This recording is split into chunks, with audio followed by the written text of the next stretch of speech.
Hi, and welcome back. Thanks for spending a little time with us and tuning in. Welcome to June, and that bears a little bit of discussion, I think, for just a few moments. We have seen some rain, some showers today, and a few thunderstorms. It's actually been a pretty active weather day for a lot of folks, and I'll elaborate in more detail in just a few seconds. But on the local note, it's been a bit fruitful weather-wise.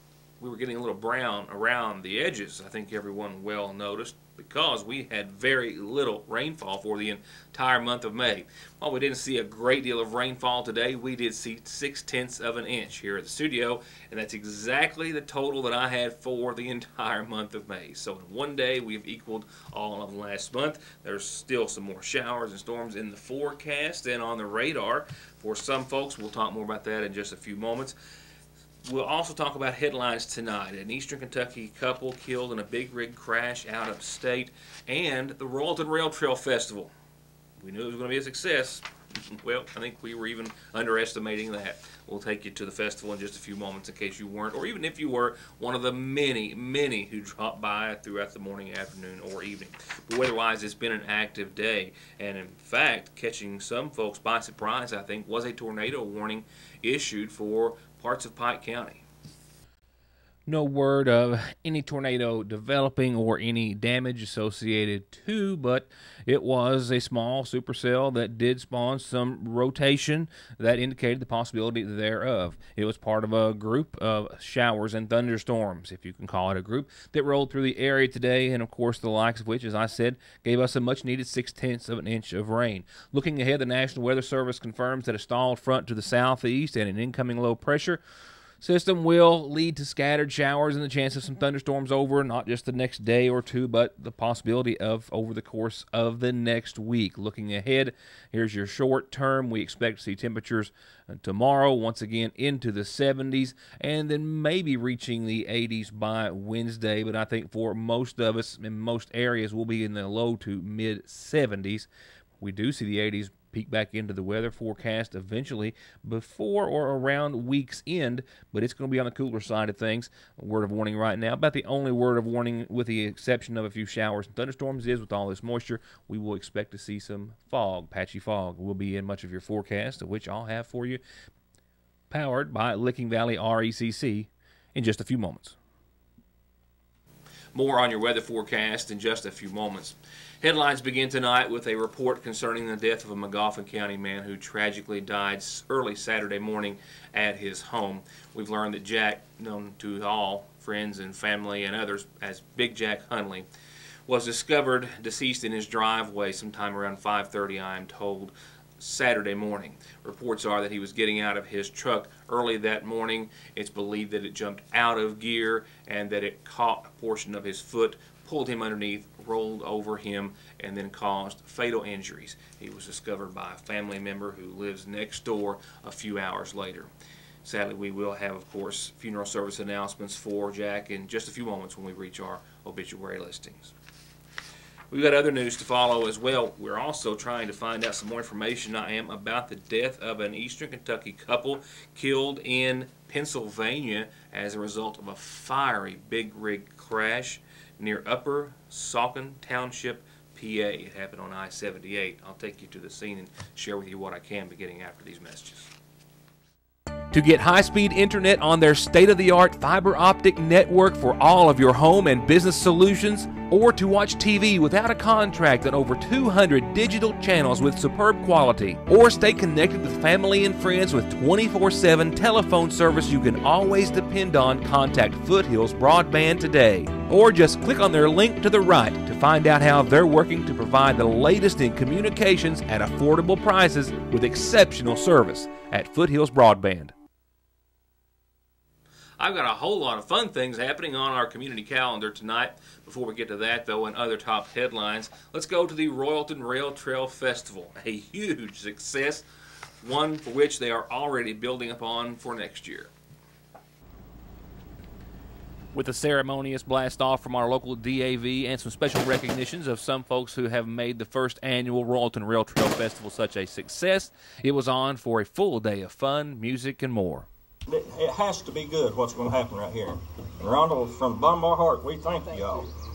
present this to you for all your hard work on the first Royalton Annual Rail Trail Festival. Ladies and gentlemen, let's hear it for Vicki, too, for really getting in there and getting her hands dirty.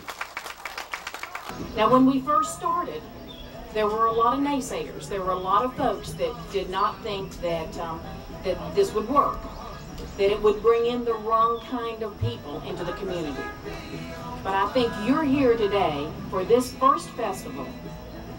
You now know what the possibilities for this trail will be. This will be the longest rail trail in Kentucky. When we complete it, and most of it will be completed by the time we leave office this fall, the tunnel, they tell me, they promise me, will be completed by the spring of 2016. There will be 36 miles of hiking, biking, horseback riding on the rail trail. This will bring people from all over the country to come and visit Johnson County, Magoffin County, and Breathitt County to see the beauty of our mountains, to spend their money in your community, and to take home a bit of what we are as Kentuckians. So to do this festival, the support that this community has shown both by today and by all of your efforts, you're going to make this work. You're the reason it will be a success. And you're the reason that the people will come the first time, and the second time, and the third time. There's not a lot of trails in Kentucky where the trail actually comes through the town. So you all have an opportunity to really celebrate who you are, share your history, share the products that you all have made for years and years and years with people that come in to visit, and allow them to take home something that was made by the community you visit. So important, and I congratulate you all on your efforts and coming together and taking advantage of a natural asset that you have in your community. And wish you well, and I'll be working with Victoria and the rest of you all on the festival committee and now the Trail Town committee, hopefully to become a Kentucky Trail Town so we can celebrate who you all are with people all over the country. Thank you. You see, we got 15 acres here. Rhonda's wanting to have a place to put her campers, horses, restaurant, bike shop. I mean, y'all will be sitting right in the middle of everything. And within, 2 years, this should be complete. And people be coming from all over the United States. One time in Knott County at our spring trail ride, we had people from 26 different states and Canada at one time in Knott County. Magoffin County is going to be the same way here, but they're going to be spending a lot more money than what they spent in Knott County. There we go. There we go. And for the bike ride, for the trail ride, for the 5K, for the food, for the games, for the fun, for the history that was on hand about the Dawkins Line and Royalton, and for a chance to see into its ever so bright future, and for a man and a resident designated by his peers as its mayor, Nelson Lovely couldn't be more pleased with the direction that the Dawkins Rail Trail and the festival are taking Royalton, Kentucky. Where'd the mayor of Royalton come from? I just have curiosity. Son, that is one thing that this committee brought up, and I know nothing about it, but I'm really tickled to death for it, and we've had a hard time. We've had a good time. It's people like this that wants to commit themselves to Royalton, to bring Royalton back to life. And if people would look at the situation like this right here and want to bring Royalton back into the old town it used to be, it would be something nice. We've got a lot of old people that's left here, and when they be tickled to death and be satisfied to see something like this come back into Royalton. Without Miss Bashir, Jane, whatever name, Jane to come, and then Vicki, and everybody that's come out here and supported this and helped with this, things like this wouldn't go on. And that's people that we have to, give a hand up for them because they have done well. I've worked like Brute, Ronald Reed. I can't say enough about Ronald Reed. He's been one of the amazing things that ever happened up here. George, his brother. ain't enough I can say about them. And things what we'd like to do is like to keep this going and hope that everything in the future plans out right. Maybe McGoffin County will have something, and Royalton will have a rail trail town. Thank you.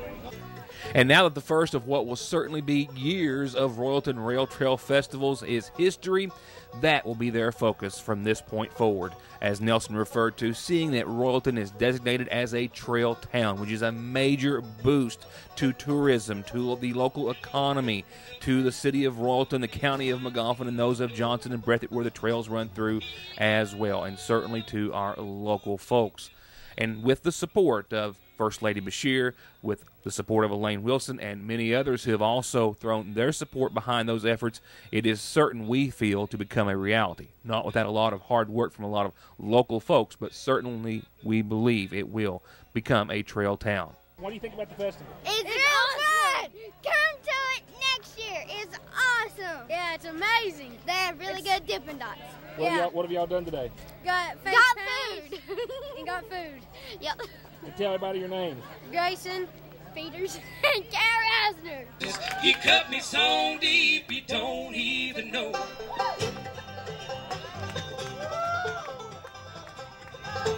Well, I've got scars from what you've done. And as I left, which was a few hours before the event came to a close, they had already had more than 1,000 people come through the gate. In fact, organizers are meeting tonight to look back, see what a success it was, and to build on that, find out where they need to make improvements, if any, what things they can add, and already start making plans for the second annual Royalton Rail Trail Festival. And as I said in the report, they are making a big push to see Royalton declared a rail trail town, and they're meeting on that very subject tonight. Right now, on tonight's show, here's your McGoffin Farm Bureau-sponsored community calendar. And it starts off with birthday wishes. First to Lily Mae Castle from a whole lot of family and friends. Happy birthday to you. And birthday wishes also going out tonight, it says, to Michelle Davis from your family and from a whole lot of friends too. Happy birthday to you.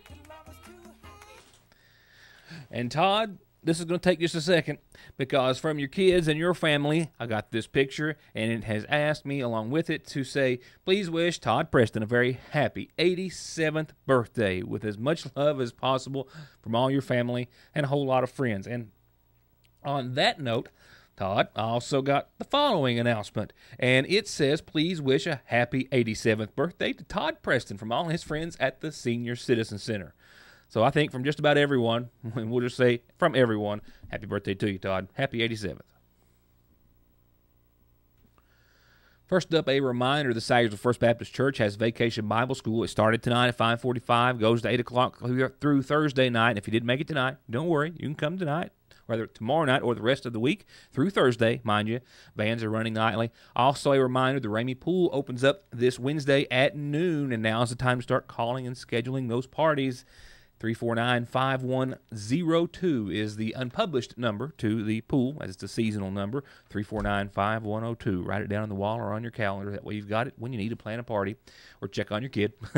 Second year anniversary of the grand reopening of the Pine Point Apartments is this Wednesday from 11 till 3. They've got dozens and dozens of booths, all sorts of health services and other things, free health screenings and checks and everything that you can imagine, and a whole lot of fun as well. And Elsa's going to be there for the kids. Just stop by and help celebrate with them. And the Sagersville Masonic Lodge, number 769, has their annual outreach trail ride set for this Saturday. It's a Coats for Kids ride, same thing.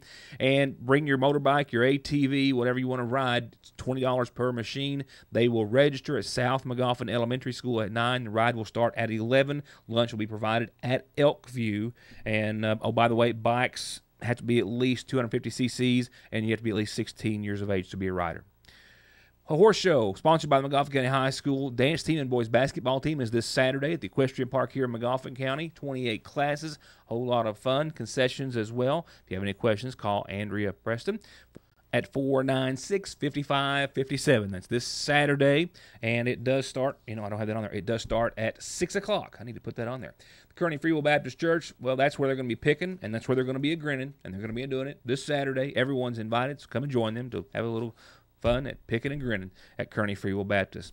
Couple of new announcements. Operation Unite wants me to remind everyone about their Shoot Hoops Not Drugs tour, and it makes its way through the viewing area in McGoffin County at the high school, and that will be next Monday, 1 week from today, 4 to 7 at the high school. Free t-shirt, free basketball, water, and food are supplied. There's also going to be 2 lucky winners who win 2 killer basketball goals. This is for all school-aged youth. Jeff Shepard's going to be there and have his skills camp at the Operation Unite Shoot Hoops Not Drugs tour.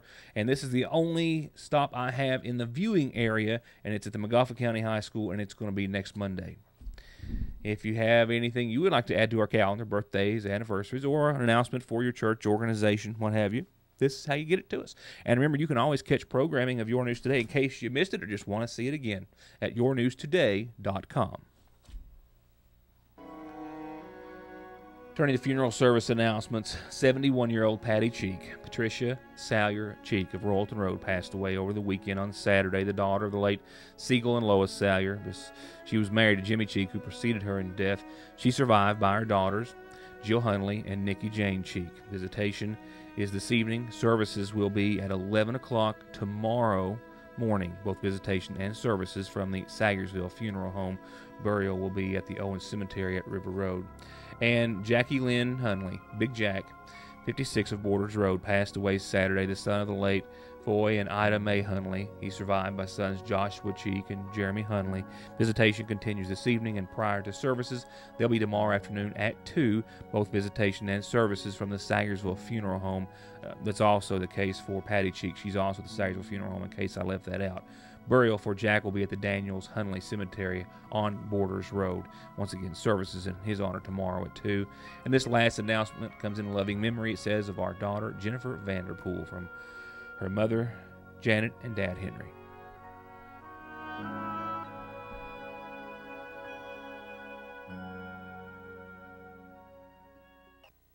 Hey guys, Jason Weffenstedt, sales manager at the all-new Hutch Chrysler Dodge Jeep Ram in Paintsville, Kentucky. Where, as you can tell behind me, we're just weeks away from opening our brand new dealership, and we want to invite everybody down to take a test drive and be entered to win a free vacation package from Hutch Chrysler Dodge Jeep Ram in Paintsville, Kentucky. They're only weeks away from their grand opening, but they're open for business today. So come in and get entered for a vacation package to be given away at the brand new Hutch Chrysler Dodge Jeep Ram in Paintsville. 297-5066. To get high-speed internet on their state-of-the-art fiber optic network for all of your home and business solutions, or to watch TV without a contract on over 200 digital channels with superb quality, or stay connected with family and friends with 24/7 telephone service you can always depend on, contact Foothills Broadband today. Or just click on their link to the right to find out how they're working to provide the latest in communications at affordable prices with exceptional service at Foothills Broadband. Details are still limited, but we have confirmed that an Eastern Kentucky couple, a man and a woman, we do believe from Martin County, are dead as a result of a fiery collision in Pennsylvania. We are told that it happened on I-78 in Lehigh County, where a stretch of that interstate had to be closed for several hours after the accident. These still frames are courtesy of WFMZ Television out of Pennsylvania. This is a story they aired confirming that 2 people from Kentucky were known to have been killed in this accident that closed down I-78 for several hours after an early morning accident sometime around 1 o'clock this morning near the Route 309 overpass, it says. We've confirmed through this reporting entity that a tractor trailer driven by the Kentucky couple, we believe have also, which have been confirmed from Martin County, crashed into the center median and then a bridge support. We're also told, per reports from this area, that the vehicle's trailer hit another trailer that was trying to avoid the crash. At least one of those vehicles erupted in flames following the crash. We know that the deceased inside were to have, as I said, been confirmed as a man and woman. We believe a couple possibly from the Martin County area. We're also told that it was a terrible fire, and forensic testing, extreme or extensive forensic testing, DNA testing, will have to be done due to the badly burnt bodies in order to have a positive identification. The news agency also says that this is a very dangerous stretch of interstate. In 2014, there were 11 serious crashes involving tractor trailers in this or on this same stretch of roadway, and at least one of those also proved to be fatal. We still have no idea on any confirmation as to the identity of the Martin County couple. We do believe they were traveling to Pennsylvania to look for possibly a residence and a place to live and move to closer to where the man or the husband was said to have been employed. We're also told they may have been a couple in their 30s, and they are survived by at least one child, if not several children. And with that, a couple of other things to discuss right now. The first one is the weather, powered by Licking Valley RACC. I'm trying to find the temperature. 64 degrees and falling out there right now at the near 6 o'clock hour, falling to around 55 tonight. And, of course, with all that moisture, we'll see some patchy fog developing. Showers are coming to an end for the most part. And I have picked up, still 0.6 of an inch of rain today. Some nice and needed showers, and like I said, that equals the total rainfall amount that I have for the studio here for all of last month. Here's the forecast for the next couple of days. We're going to be a little on the downside, cooler than average, and tomorrow we'll see 74 degrees on your Tuesday. Scattered showers, I think. Thunderstorms possible in the afternoon, and that patchy fog in the morning. Otherwise, cloudy gray skies above 74, followed by a 59-degree night, and once again about a 30% chance of those scattered showers maybe becoming isolated late tomorrow night. Into midweek, we're talking about 74 and 59, still cooler than we're supposed to be, with a 30% chance of showers and storms, and that patchy fog pretty much a ditto of Tuesday, if you will. Thursday, a 40% chance of some showers, mainly after 1 in the afternoon. Still cloudy, at least mostly cloudy, but a bit warmer at 78 with a low of 62. I think by Friday we will break the 80s, just barely, but we will break the 80s. At 81, partly sunny, but still can't shake the showers and storms. A 30% chance, even when we'll have a little sunshine, we'll still have a threat of some showers and storms with a low of 64. And for your weekend, in case this one wasn't long enough for you, I've got some good news for you. We have another one coming. It will be Saturday with 81 degrees and a little bit of sunshine, but with that, a 40% chance of more showers, more storms, the same instability, same pattern, same scenario, but a bit warmer. I can say that. A low of 61 on Saturday, and for Sunday, we're still talking about another day in the low 80s, but only a 20% chance of some showers, maybe some thunderstorms. Several days away, I look for several tweaks to be made to your forecast, but for now, that's going to sum it up in the weather department. And with a new month comes a reset, if you will, a whole new calendar, a whole lot of local and area governmental meetings to cover, and a lot of other news that we're already looking into, and a lot of which we're already working on. One of those stories this week, we'll be saying goodbye to a friend of the community who has been much more than that, actually, for more than 25 years, as he's getting ready to move to be closer to family. There was a special day and a special service held yesterday on that very topic, if you will, I guess, and we'll have that report and many other stories that I promise you'll only see with me starting next time on Your News Today. Thanks and good night.